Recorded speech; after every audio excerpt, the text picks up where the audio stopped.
va vous emmener dans un centre de médecine esthétique, c'est à Paris. On va faire le point justement sur les deux méthodes d'injection qui sont particulièrement prisées en médecine esthétique pour lutter contre les rides, le botox et l'acide hyaluronique. Je l'ai bien dit là.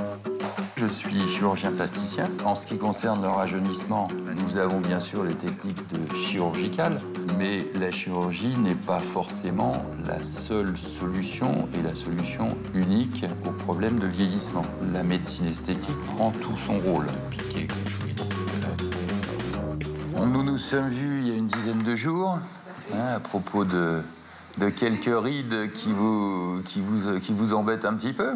Hein? Ça me donnait un air triste. Oui, une ride, c'est un creux qui est apparu avec le vieillissement cutané.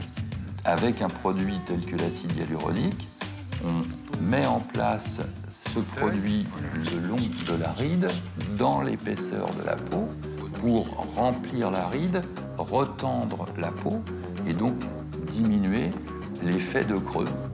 Donc là, l'injection se fait en intradermique, c'est-à-dire qu'on va être dans la couche superficielle du derme. C'est un produit absolument très naturel puisque c'est un constituant naturel du derme.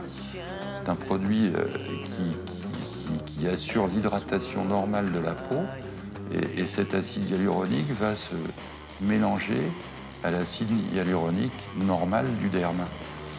Donc là, on va repérer les points d'injection pour le botox. La toxine botulique agit sur les muscles qui sont responsables des expressions. Et qui dit expression, dit période d'expression qui vont finir par devenir définitives.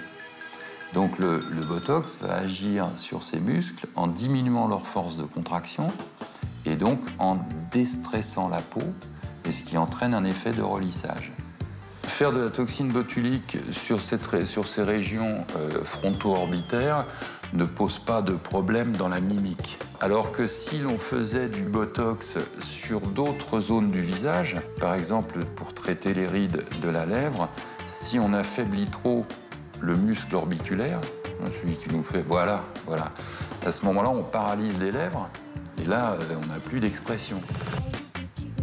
Et on injecte à peu près 1/10 de millilitre à chaque point d'injection. Alors les résultats des injections de toxines ne sont pas immédiatement visibles, contrairement aux injections de comblement comme l'acide hyaluronique, qui lui remplit la ride et donc donne un résultat immédiat. Pour avoir un résultat avec la toxine, il faut attendre environ une semaine. C'est vrai qu'on sent que ça a redonné du volume ici. Déjà. Il y a un matin, on se dit, c'est vraiment plus possible, ma tête. Voilà. Donc, mais c'est vrai que comme c'est léger, que ça se résorbe, que ça ne va pas rester, si vous voulez, c'est des choses rassurantes.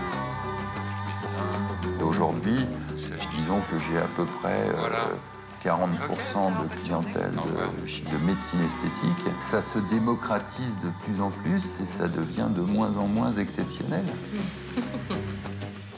Alors, le médecin, dans ce reportage, nous dit que ça se démocratise, on en est tous conscients. En revanche, moi, ce qui m'étonne un petit peu plus, c'est qu'en l'occurrence, il y avait une jeune femme d'une trentaine d'années. Est-ce que c'est raisonnable, logique de faire ça aussi jeune, ce type d'injection? Écoutez, l'âge est un élément, mais enfin, les gens ressentent leur vieillissement de manière très spécifique. Et il est absolument pas rare de nos jours, effectivement, autour de la trentaine, de consulter. Et effectivement, l'arsenal thérapeutique dont nous disposons aujourd'hui nous permet effectivement de répondre à ce type de demande, notamment grâce à la médecine esthétique, qui permet des gestes beaucoup plus légers, en l'occurrence des